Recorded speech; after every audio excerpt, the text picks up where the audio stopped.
Hello everyone, this is part 5 video on past year NEET questions from the topic electrostatics and capacitors. Those who are looking at this video can take a look at the previous parts also, so that you'll have continuity of questions. We'll start with a question that has come in the year 2009. The electric potential at a point x comma y comma z is given by the function. So they have given us the electric potential function. What is the function? V is equal to what? Minus x square y minus xz cube plus 4.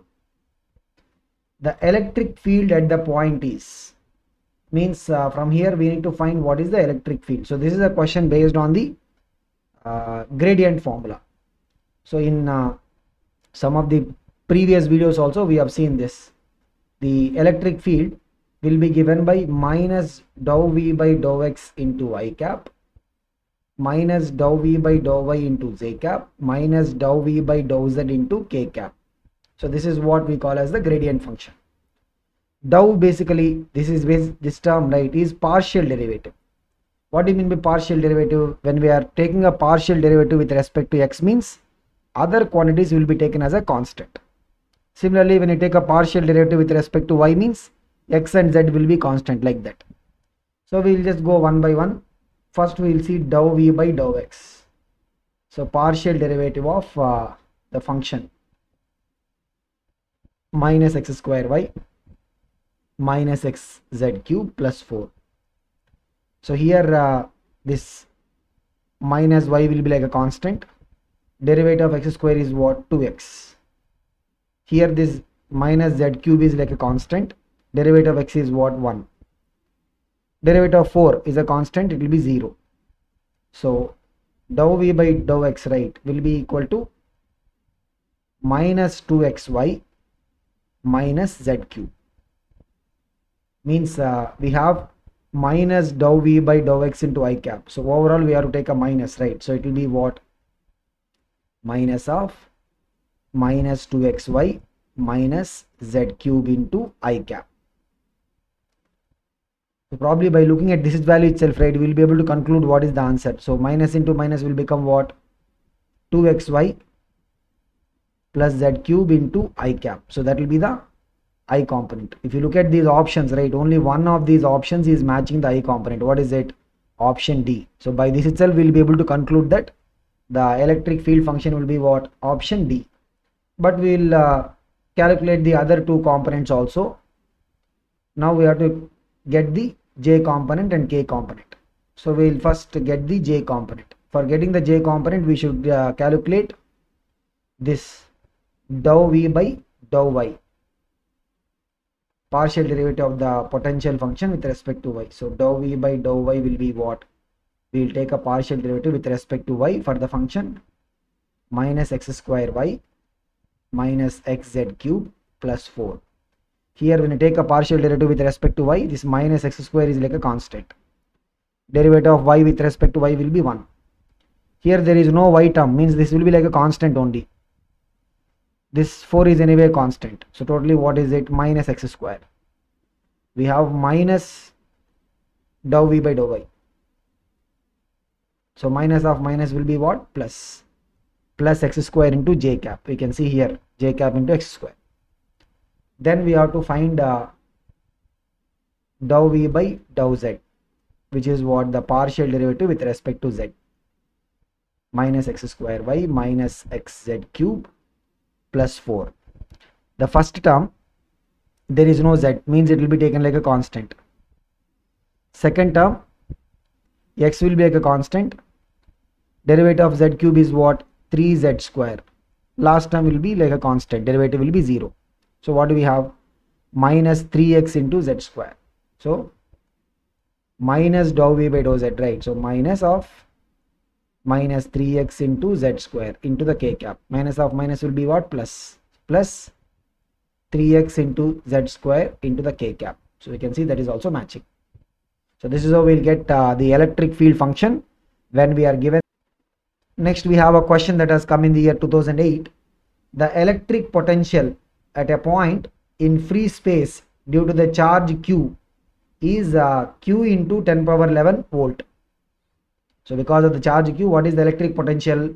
Q into 10 power 11 volt. Means from Q, let us consider there is a point at distance R. At this point, the potential value is given as what? Q into 10 power 11 in terms of volt. But what is the potential formula because of a charge? KQ by R, right? Means QQ will be cancelled. Then R will be equal to what? K by 10 power 11. R will be equal to K by 10 power 11. So this is the R value. Now they are asking what is the electric field at the same point. See, electric field value, right, at the same point will be given by what? The magnitude KQ by R square. So which we can write it as what? KQ by R into 1 by R, like that. Already we know the potential KQ by R value is what? This is Q into 10 power 11, that is given to us, into 1 by R. 1 by R means what? R is K by 10 power 11. Means 1 by R will be what? 10 power 11 by K. So into 10 power 11 by K will come. So what is this? 10 power 11, 10 power 11 means 10 power 22. So the field will be what? 1 by K Q into 10 power 22. 1 by K can be written as what? 4 pi epsilon naught. Because K is 1 by 4 pi epsilon naught. So 1 by K can be also written as what? 4 pi epsilon naught. So 4 pi epsilon naught Q into 10 power 22. So that will be the value of the electric field. What is the correct answer for this? It is option C. Just we are getting what is the value of R and then going for the substitution of the R value in the electric field function. That's it. Next we have a question in 2007. This is based on the Gauss law, electric flux concept. A hollow cylinder has a charge Q within it.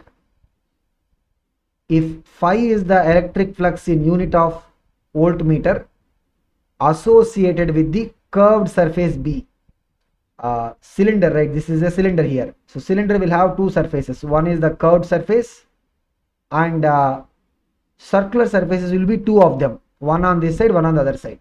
That makes the enclosed surface. So the charge is kept inside. So here they should have actually mentioned that the charge is kept at the center of the cylinder, because this problem we are going to solve by using the symmetry principle. The charge Q should have been kept at the center of the cylinder. Okay. Now the flux through this curved surface B is given as phi. So phi is what? Flux through the curved surface. The flux linked with the plane surface A. We need to find what is the flux linked with the plane surface A. So here if you look at the total enclosed surface, flux through this total enclosed surface is what? Charge inside, which is Q divided by epsilon naught. But enclosed surface has got three parts, one curved and two circular surfaces. So the total enclosed flux means what? It will be flux through the curved surface plus flux through the circular surface A plus flux through the circular surface C. The total value is what? Q by epsilon naught. But here if the charge is kept at the center of the cylinder, right, whatever the field lines or flux that will pass through the circular surface A, same amount of flux will be associated with the circular surface C, because they are symmetrical, which means QC is numerically equal to what? Phi, sorry, the flux through the surface is numerically equal to what? Flux through the surface A, means phi plus 2 times phi A. Flux through surface C also we are equating it to flux through surface A. This is equal to Q by epsilon naught. We will take the phi to the right side. 2 times phi A is equal to what? Q by epsilon naught minus phi, because we are looking for phi A value, right? The 2 will go there into the denominator. So what is it? Phi A will be equal to what? 1 by 2 times Q by epsilon naught minus phi. So this is what is the flux associated with the plane surface A or the circular surface A. What is the correct answer for this? It is option D. So in this we have made the assumption that the charge is actually kept at the center of the cylinder. If not, right, they should have worded it like that. If not, then there may not be symmetry, because if we keep the charge somewhere here, right, flux through the surface A and flux through surface C may not be equal. The symmetry concept will come into picture only when the charge is kept at the center. Next, we have a question based on the electric potential or the work done. This has come in 2007. Charges plus Q and minus Q are placed at A and B respectively. So here A and here B. So we are keeping plus Q here and minus Q here. We have to be careful about the order also. Which are at a distance 2L. C is the midpoint between A and B, means AC will be L, BC will be L, because C is the midpoint. Work done in moving the charge plus Q along the semicircle CRD, means there is a semicircle CRD. Along this we are moving the charge plus capital Q. So when we say this is semicircle, right, BC length will be equal to BD length, that will be L again. So when you move from point C to point D, work to be done, that's what they're asking. Work to be done will be equal to what? The charge that we are moving into delta V. Delta V will be the final potential, which is the point D potential, minus initial potential is point C potential. Both at point C and point D, charge which we are keeping at the A will generate a potential. Charge kept at the B also will generate potential. So first we will calculate what is the potential at the point C. Point C is the distance L from charge A, means potential is what? KQ by L. C is again at a distance L from the charge located at B, means potential will be what? K into here at B we are having a negative charge. So look at this, what is the total potential coming as 0? So at C, what is the potential? It is 0. Now let us go to the point D. We look at what is the potential at the point D. D is not at equal distance. D is not at equal distance from point A and point B. So look at this. This is L, this is L, this is L. D is a distance of 3L from the charge kept at the point A. So potential will be what? KQ by 3L. And D is a distance L from the charge at B. This is L, which means K into minus Q by L. So overall it will be what? This will be minus, if we take an LCM, minus 2 by 3 KQ by L. The potential there will be negative. Now what is the work to be done? Capital Q into delta V, means final potential minus 2 by 3 KQ by L, minus initial potential is 0. So what is the total work to be done? Minus 2 K capital Q small q by 3L. So here if you look at these options, right, they are not having the K, means we have to substitute the K as what? 1 by 4 pi epsilon naught. So look at this, minus 2 capital Q small q by 3L. In place of K we will substitute 1 by 4 pi epsilon naught. So 2 1s are, 2 2s are. Totally what do we have? Minus, this is the final answer, minus capital Q small q by 2 3s are 6 pi epsilon naught into L. So this is what is the work to be done. The correct answer is option C. So this is the work to be done in order to move the capital Q charge from point C to point D.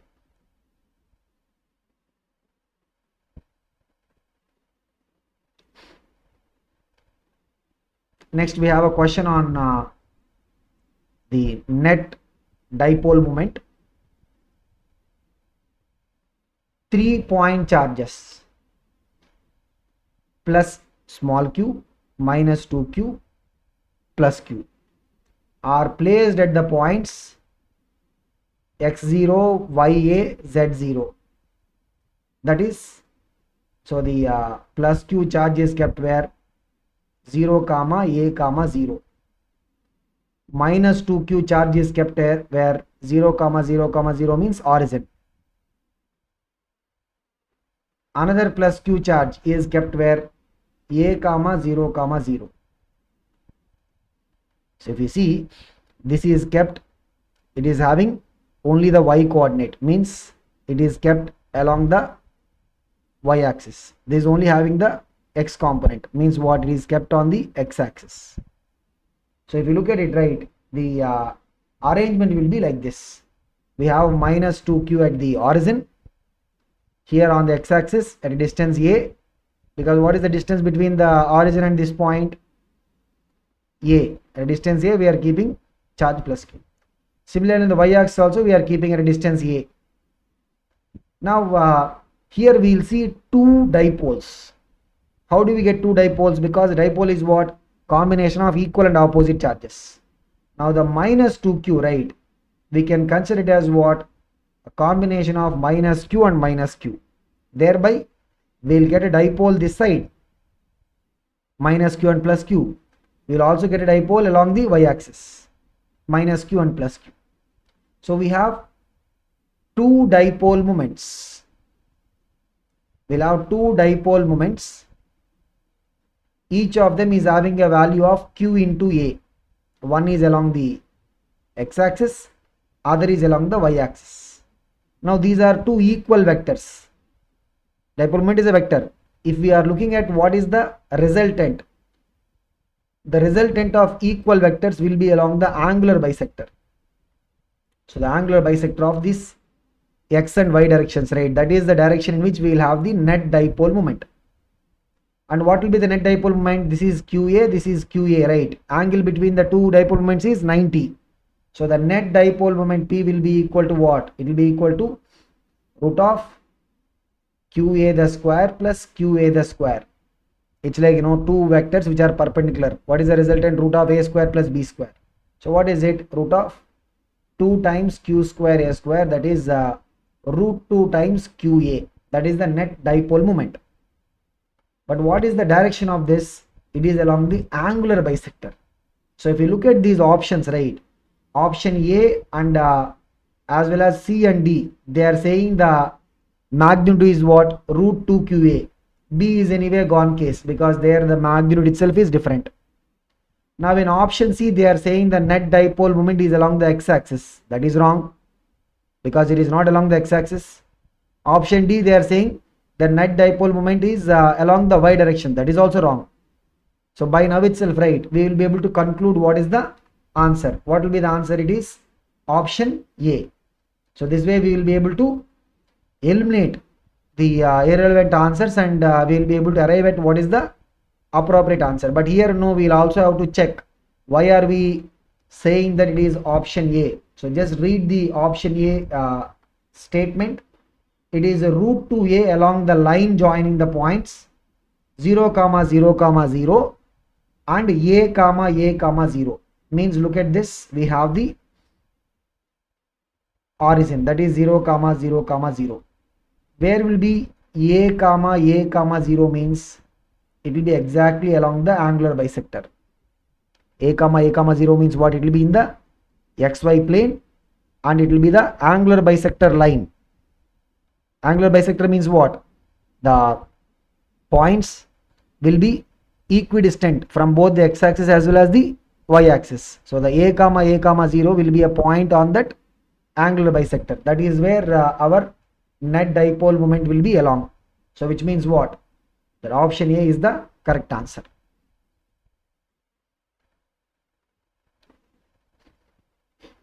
Next we will go to question 2007 again. Combination of capacitors.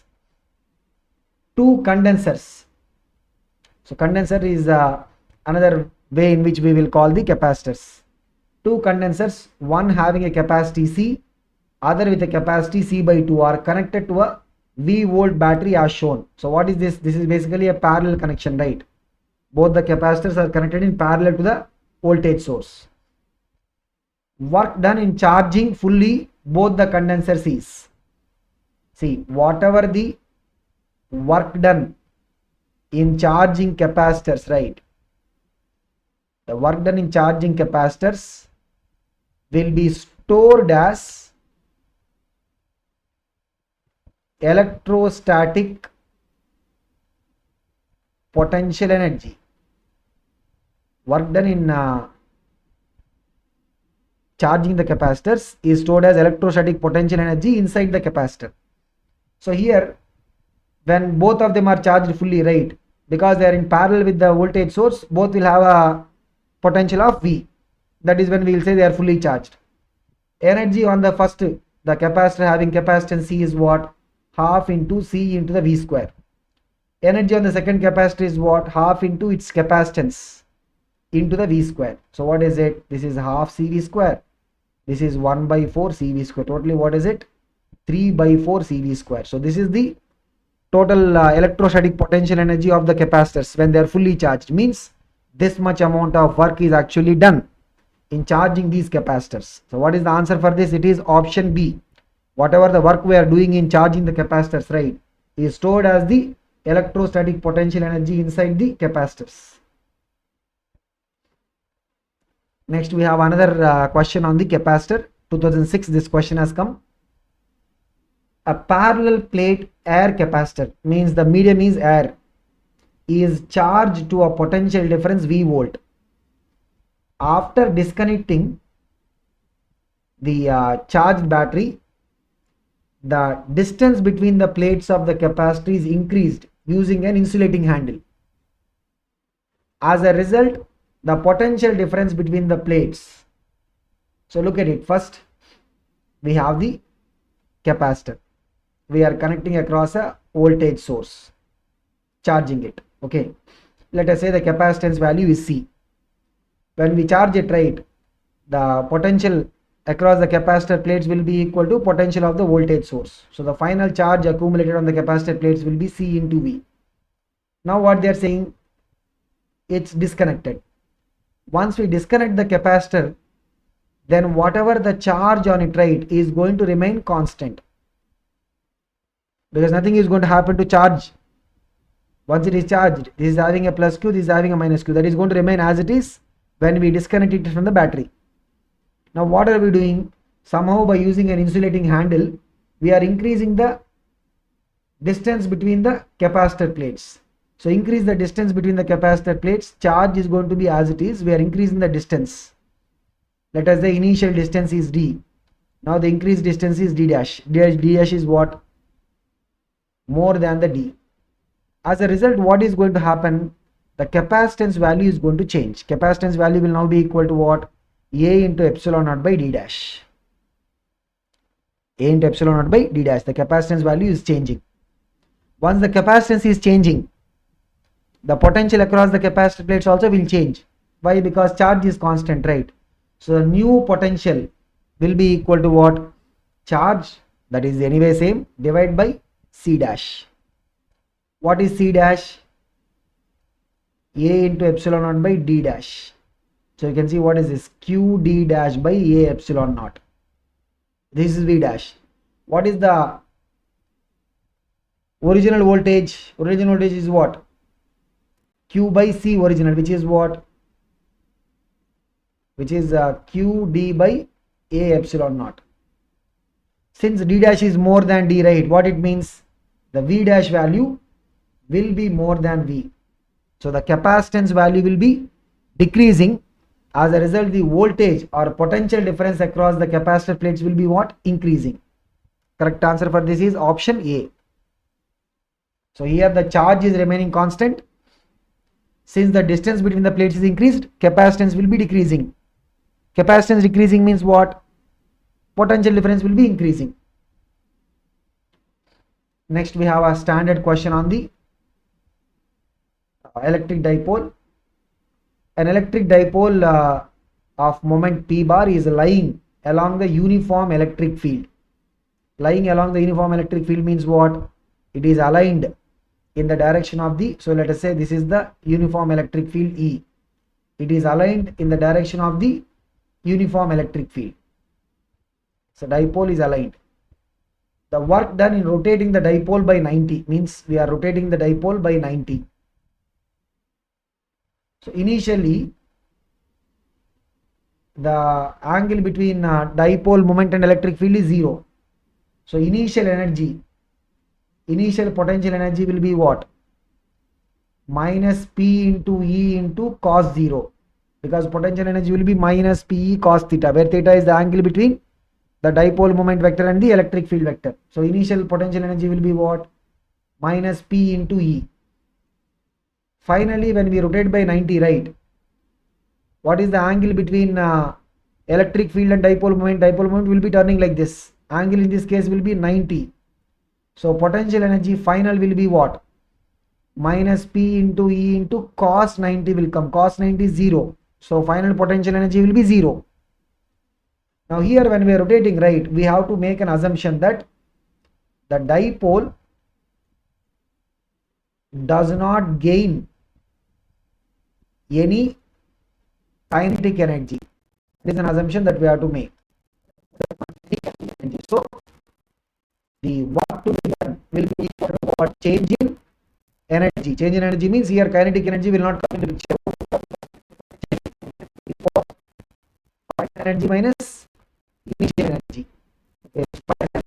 Minus initial energy is what? Minus P into E. So what is it?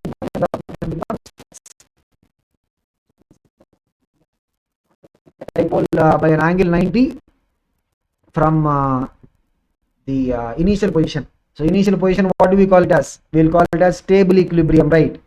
Because a dipole which is aligned in the direction of the electric field, we call it as stable equilibrium. So from there, if you want to rotate it by 90 means the work to be done is a what?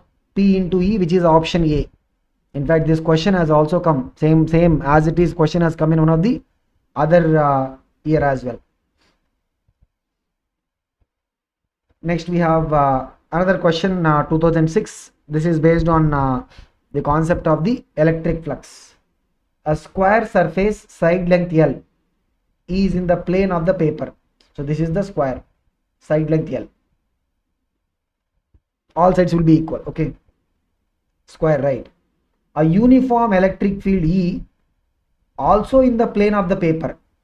Where is this electric field? Electric field is also in the plane of the paper. Is limited only to the lower half of the square surface. We can see clearly upper half the electric field is not there.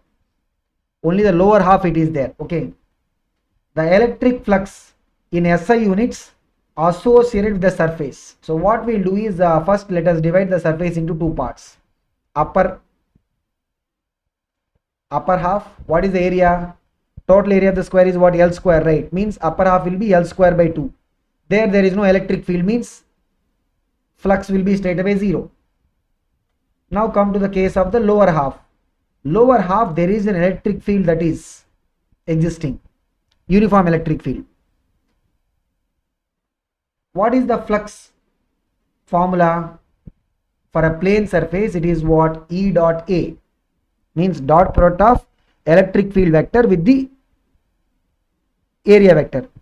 So here if we consider the plane to be like the XY plane and the electric field is along the x-axis, then we can represent electric field as what? Some E into I cap. What about the area value? Area value will be same, half of the total area, which is L square by 2. But what is area vector means? We have to take the direction of the area vector as normal to the plane. The plane is XY plane, means normal to that will be what? The Z direction of the K cap. So area vector will be what? It will be L square by 2 into K cap. Now look at it, dot product. What is dot product means? E into I dot L square by 2 into K. So what is the dot product of I with K? 0, right? I dot K will be what? 0. So what do we have? We have the flux through the second surface also will be 0. Why?